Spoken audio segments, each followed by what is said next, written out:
Comment savoir si il ou elle se fout de ma gueule? C'est la question à 100 milliards d'euros quand on commence une relation et qu'on a un peu envie que ça fonctionne. Alors parlons-en. Bonjour à toutes et à tous mes enfants et bienvenue dans cette nouvelle vidéo. Et avant de démarrer cette vidéo, il faut quand même que je te raconte l'histoire terrible de cette vidéo. Sache que c'est la deuxième fois que je la tourne parce qu'en fait je l'ai tournée la semaine dernière et il se trouve qu'au lieu de l'envoyer comme d'habitude à une de mes deux monteuses, et ben en fait je l'ai pas envoyée et puis je l'ai supprimée. Voilà, donc je la retourne, c'est pas grave, mais fallait quand même que je te le dise. Bref, pour réaliser cette vidéo, comme d'habitude, je vous ai demandé à toutes et à tous de venir me raconter par message privé sur Instagram quelle est cette personne avec laquelle tu commences un petit peu une histoire, qu'est-ce qui fait que tu te poses la question de si il ou elle est sincère avec toi ou pas. Et de l'autre côté, je vous ai aussi demandé si jamais vous avez déjà vécu une histoire dans laquelle on s'est bien foutu de votre gueule, de venir nous la raconter, comme ça nous on peut tirer des leçons de vos enseignements et c'est pas plus mal. Donc sans plus attendre, partons découvrir si oui ou non cette personne se fout de ta gueule. C'est parti. On démarre avec le cas classique, celui qu'on croise tellement souvent. Tu sais, c'est cette personne qui est un peu ambiguë avec toi et qui te laisse penser que mais si, il y a grave moyen, alors que toi au fond de toi tu sais qu'il y a pas moyen. Tu dis non mais vas-y, dis-moi les choses clairement. Et l'autre en face, il est juste pas capable de dire les choses clairement. Je te lis l'histoire, on en parle parce que c'est hyper intéressant. Hello Nat, j'espère que tu vas bien. Ça va très bien, merci. Un ancien crush s'est payé ma tête sans méchanceté, je pense juste qu'il était perdu. À aucun moment il n'a mis la possibilité qu'on puisse être plus qu'amis de côté. Alors que moi j'étais hyper honnête, je lui ai dit que je préférais qu'il me dise non si je lui plaisais pas et que ça n'allait juste pas me blesser. Sauf qu'il a continué à être dans la séduction alors que je voyais bien que clairement il avait pas d'intention d'aller plus loin. Hashtag quoi ma gueule. Alors je trouve que c'est une très bonne entrée en matière et pour la petite histoire je l'avais même prise dans la première vidéo que j'ai tournée qui ne verra jamais le jour. À partir du moment où tu te retrouves face à quelqu'un, après qui tu espères hein, bien entendu puisque c'est le sujet de cette vidéo, comment savoir si il ou elle se fout de ma gueule en amour hein. Donc à partir du moment où tu flirtes un peu avec quelqu'un et que tu sens que la personne c'est mi-figue mi-raisin comme dirait l'autre. Tu sais, tu vois que c'est sympa qu'on passe des bons moments ensemble mais ça te fait tiquer. Tu sais, ta petite voix au fond de toi elle te dit il y a un truc qui va pas. Très souvent, comme on est plein d'espoir et qu'on a envie que ça fonctionne, on n'écoute pas cette petite voix, ce qui fait qu'on fonce droit dans le mur et ça fait mal. Parce que du coup, on continue d'espérer et rien ne fait plus mal que l'espoir déçu, notamment en amour. Donc si jamais toi qui regardes cette vidéo et qui te pose la question de est-ce que en gros mon crush se fout de ma gueule ou pas, pose-toi la question. Est-ce que ta petite voix au fond de toi elle fait tudulut tudulut tudulut ou est-ce qu'elle ne le fait pas? Je pense que on a presque toutes et tous vécu cette situation où on voit quelqu'un, on sent que ça se passe bien, on sent qu'on a envie l'un l'autre de passer du temps ensemble, mais tu sens que toi t'es à fond et que l'autre en vrai, toi ou un autre ou une autre, ça changerait pas grand chose, tu vois. Et en tout cas pour ma part, pour l'avoir vécu, je sais très bien que dans cette situation, on met les œillères et on continue d'avancer parce que tout ce qu'on veut c'est kiffer avec la personne et prendre tout ce qu'il y a à prendre. En soi pourquoi pas, mais je pense qu'il faut surtout avoir les idées très claires à ce moment-là. Ok, j'ai conscience qu'il y a un déséquilibre, ok, j'ai conscience que bon bah moi j'aimerais plus et que l'autre bah clairement pas, donc qu'on veut pas la même chose et donc qu'on n'est pas sur la même longueur d'onde. J'ai conscience que je fonce droit dans le mur, mais YOLO, j'ai envie de me faire un kiff, j'y vais. Pourquoi pas? Mais il faut en avoir conscience parce que se mentir à soi-même, comme je te disais, c'est ça qui nourrit l'espoir et c'est le pire. Continuer de fréquenter quelqu'un alors qu'on sait que ça va pas donner ce qu'on espère parce qu'on a besoin, j'en sais rien, tu sais, de remplir nos piscines affectives, etc. Pas de problème. À partir du moment où on ne se ment pas à soi-même, tout est possible, tout est réalisable, tu vois. Mais juste, il faut pas se mentir parce que plus tu te mens, plus t'es dans l'espoir, et plus t'es dans l'espoir, plus tu vas être déçu. Et quand on est déçu, encore une fois, c'est ça qui fait mal. Donc moi, Gertrude, merci pour ton histoire parce qu'encore une fois, c'est une très bonne entrée en matière. À partir du moment où tu te sens le besoin de dire à quelqu'un, non mais dis-moi, hein, tu sais, je serais pas vexée si t'es pas intéressé ou quoi. À part si évidemment t'as un très grand manque de confiance en toi qui fait que tout de suite t'as l'impression que les gens veulent t'abandonner. D'une manière générale, y a pas de fumée sans feu. Si tu vois qu'il y a quelque chose qui tique, c'est pas forcément que la personne se fout de ta gueule d'ailleurs. C'est juste que bah elle sait pas trop, elle avance, on verra. Sauf que quand on sait pas trop, on avance, on verra. On n'est pas sur un début de relation de folie, tu vois. D'autant plus que si toi t'es en mode bah moi je sais, je veux y aller et tout. Encore une fois, déséquilibre, déséquilibre égale souffrance. Alors, je vais pas te lire l'histoire en entier parce que c'est très long et plein de détails et ça va pas tout à fait dans le sujet de la vidéo, mais il y a un point dans cette histoire qui est très important par rapport à la fameuse question qu'on se pose, comment savoir si il ou elle se fout de ma gueule. Donc Gertrude me dit, Hello Nad, j'étais en couple depuis 2 ans et il m'a quitté. Sa raison, ça ne va plus entre nous, j'ai besoin de me reconstruire, mais je ne veux pas aller voir ailleurs parce que c'est toi que j'aime, sinon je resterai avec toi. Comment ça, sinon je resterai avec toi? Bah reste avec moi, connard. Enfin, si c'est moi que t'aimes et que tu veux pas aller voir ailleurs, on reste ensemble. Enfin, je comprends pas. Il a décidé de me bloquer des réseaux, sa raison, c'est plus sain, ouais, admettons. Sauf que ni une ni deux, j'ai appris qu'il ajoutait beaucoup de filles. C'était un gros coup de massue par rapport à ce qu'il m'avait dit. Je lui en ai fait part et il m'a fait passer pour une folle en mode encore ta jalousie maladive. Et là elle me raconte un maximum de détails sur le fait qu'en gros elle lui disait mais si tu vas voir des filles, regarde j'ai la preuve, j'ai la preuve, j'ai la preuve. Et lui il disait mais non c'est pas vrai, c'est pas vrai. Bon on se doute bien que c'est vrai de toute façon hein, si Gertrude avait des preuves. Il l'a fait passer pour une folle pendant des semaines et des mois. Et après il lui a envoyé un maxi message qui dit on a sûrement besoin d'un peu de temps encore pour nous. Si nos chemins doivent se recroiser, ils se recroiseront plus tard. Maxi toxique hein, comme phrase de rupture. rupture. Par pitié, on arrête avec le on se retrouvera dans quelques années. Stop. Je ne peux pas te dire que ça ne sera jamais possible, mais je sais que c'est impossible aujourd'hui pour moi et je ne sais pas combien de temps ça durera. Ah ouais, le pire du pire quoi. Bref, hashtag quoi ma gueule ou pas, hashtag quoi ma gueule.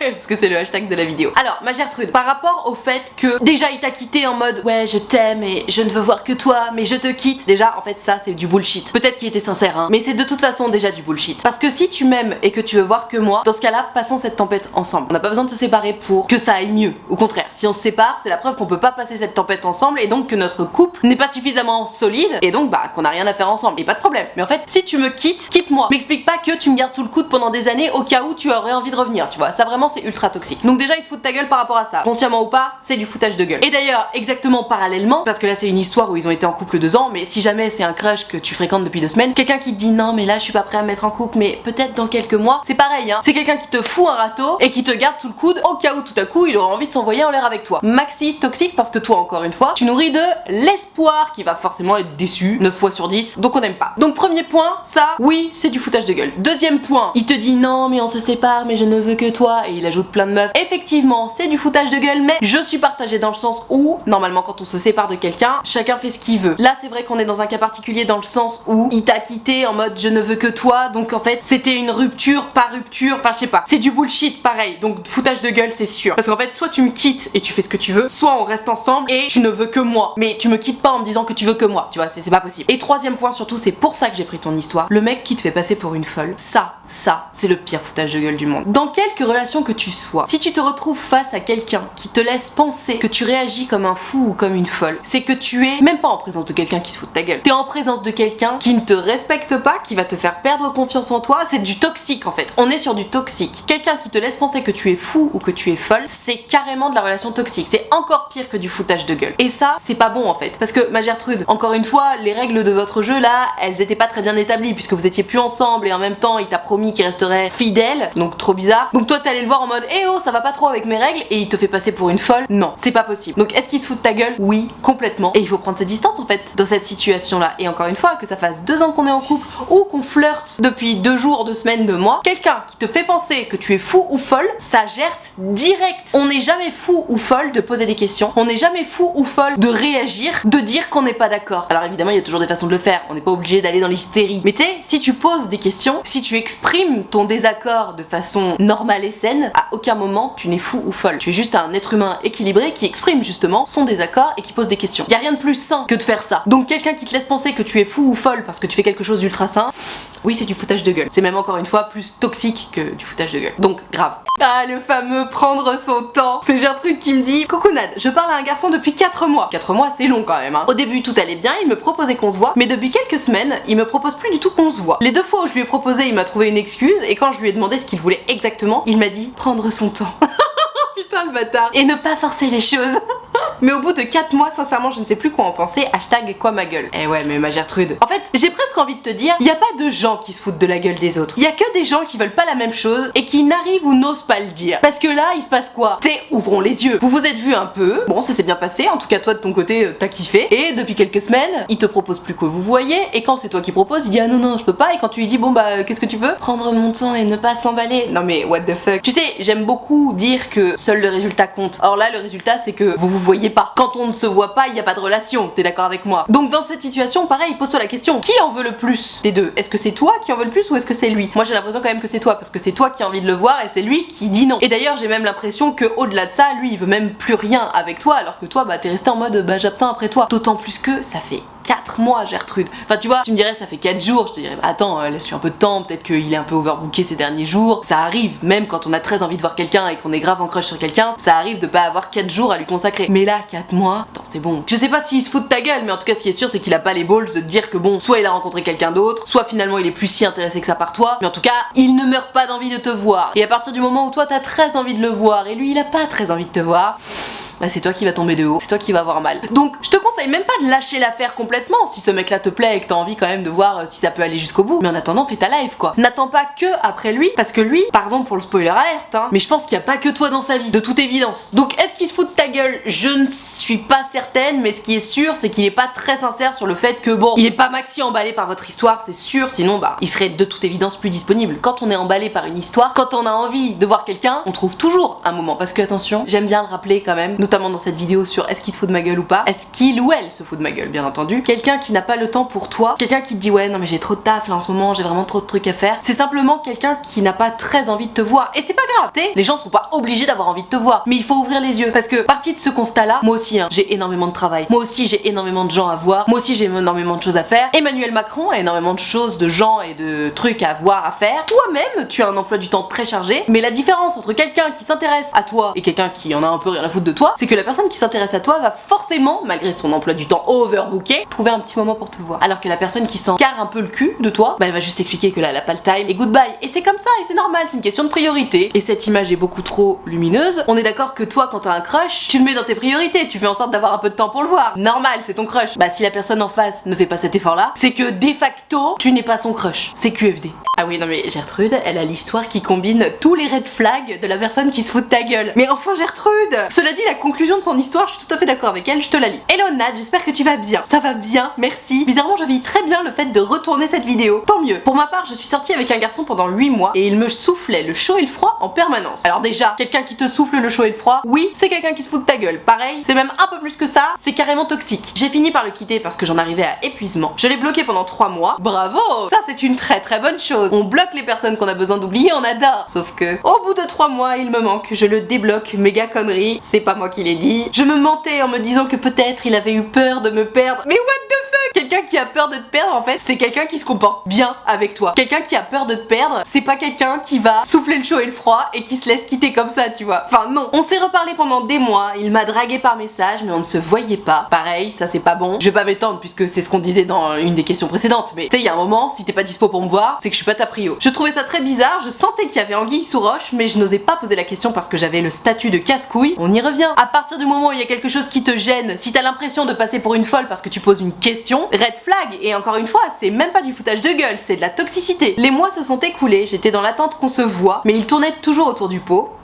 Et un jour, au bout de 4 mois, on m'a annoncé qu'il était en couple. Ah, ben tout s'explique. Il a donc la panoplie parfaite du connard. Je me suis sentie tellement conne qu'à partir de ce jour-là, je me suis jurée de toujours suivre mon instinct. Car si je l'avais écouté, j'aurais lâché depuis bien longtemps. Hashtag quoi ma gueule. Et ouais ma Gertrude, mais bien sûr. Ta petite voix depuis le début, elle te disait et toi t'étais en mode non, c'est pas grave, si ça se trouve il a eu peur de me perdre. Et voilà, boum, tu t'es pris le mur. Mais écoute, c'est pas grave. Enfin c'est pas grave. C'est en faisant qu'on apprend, j'ai envie de te dire. Et c'est ce que je disais dans le début de cette vidéo. Si tu fonces dans le mur en connaissance de cause, si tu sais que t'es en train de faire de la merde mais que tu te dis je m'en fous, j'ai besoin d'aller au bout de cette histoire, merde. C'est pas grave parce qu'encore une fois tu avances en connaissance de cause. Mais là t'étais en mode mais non c'est pas grave, j'avance, je suis sûre que ça peut se faire. Et comme je te disais, il a quand même tout combiné. Il était pas dispo pour te voir, t'osais pas lui poser une question parce que tu te disais oh mon dieu sinon il va me faire passer pour une folle. Il te soufflait le chaud et le froid, tu savais pas trop ce qu'il voulait.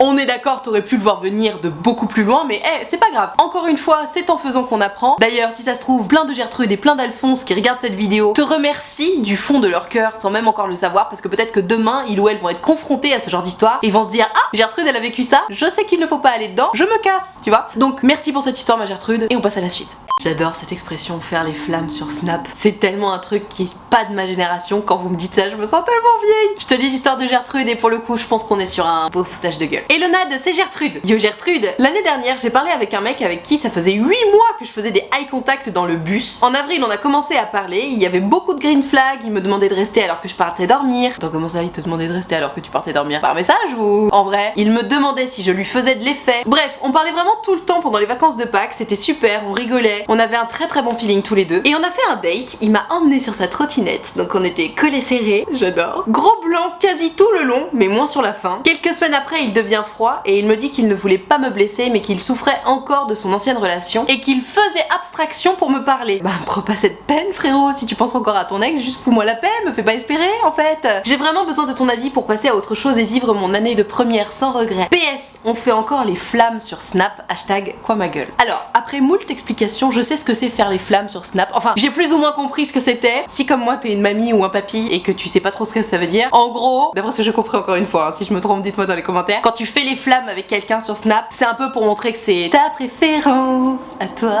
Et tu fais ça un peu tous les jours, d'après ce que j'ai compris, t'envoies les flammes pour montrer finalement que cette personne elle est number one chez toi. Enfin, c'est ce que j'ai compris. Donc ma Gertrude, qu'est-ce qui se passe là dans ton histoire? Ce garçon, tu lui as plu, c'est une certitude, mais il s'est rendu compte qu'il était pas prêt à s'engager dans une relation. Très bien. Jusque là, j'ai envie de te dire, je pars du principe que c'est pas du foutage de gueule parce que tu sais, il a essayé, on peut pas lui en vouloir d'avoir essayé. Par derrière, il s'est rendu compte que bah non, il était pas prêt. Il te l'a dit. Je trouve que c'est assez honnête de sa part et plutôt aux antipodes d'un foutage de gueule. À part le petit laps de temps où il est devenu froid et qu'il avait pas encore les balls de te le dire, tu vois. Mais bon, in fine, il t'a quand même dit les choses et moi je trouve que c'est bien. Le côté où j'ai envie de te dire que ouais, on est peut-être sur un petit foutage de gueule, c'est plutôt le délire de on fait toujours les flammes sur Snap. En fait, toi pourquoi tu fais les flammes sur Snap avec lui? C'est parce que t'espères quelque chose. Tu veux lui montrer que t'es toujours là, tu veux lui montrer que tu fais pas la gueule, etc. Et lui il est en mode ouais d'accord, ok, je te garde sous le coude, mais ça n'avance pas. C'est dans ce sens-là où je trouve que tu files un peu un mauvais coton, ma Gertrude, parce que t'as plus à perdre que lui dans cette histoire. Lui t'as déjà mis un stop, c'est déjà terminé pour lui. Et éventuellement il te garde dans son cercle parce que déjà ça le fait mousser, c'est toujours très agréable d'avoir quelqu'un qui nous kiffe à côté de soi au quotidien, alors que toi, rester auprès de lui, faire les flammes, les trucs, les machins, c'est le garder en tête et t'empêcher de passer à autre chose. Donc c'est pas bon en fait. Là lui ce qu'il fait c'est qu'il te garde sous le coude, volontairement ou pas, mais bon je pars du principe quand même qu'il est pas idiot ce jeune homme, même si vous êtes en première donc peut-être qu'il se rend pas encore trop compte de ce qu'il fait, mais c'est pas bon pour toi en fait. Je sais pas s'il se fout de ta gueule volontairement, mais ça reste une forme de foutage de gueule et je pense que t'as pas besoin de ça, parce que tu vois tu me dis ouais s'il te plaît aide-moi, j'ai vraiment envie de vivre mon année de première tranquillement. Si tu veux vivre ton année de première tranquillement, mais déjà arrête de faire les flammes avec lui et puis arrête de le calculer en fait, parce que tu seras pas son ami puisque t'es love de lui. Donc là ce qu'il te faut c'est prendre de la distance pour passer à autre chose, pour être disponible émotionnellement pour éventuellement rencontrer quelqu'un d'autre. Si tu continues d'espérer après lui, bah c'est stérile puisqu'il t'a déjà mis un stop. S'il voulait être avec toi, il serait avec toi. Le fait est que vous n'êtes pas ensemble, donc qu'il n'y a rien à attendre de cette relation et donc il faut que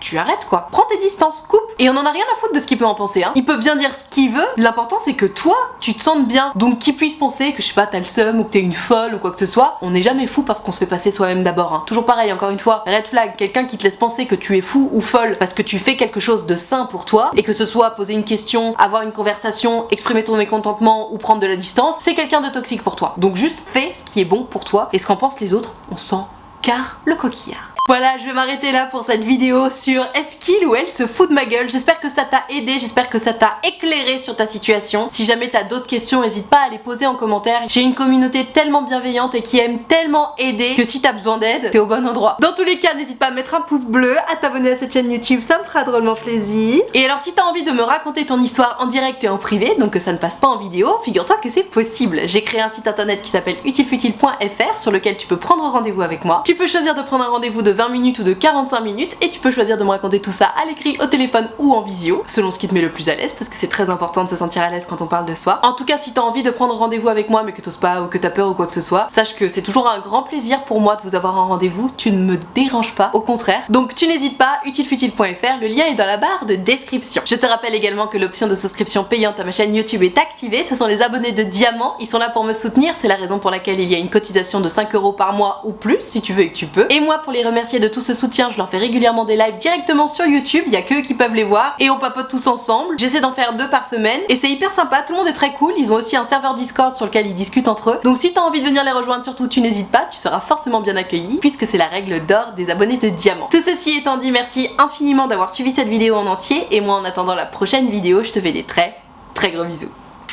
Ciao.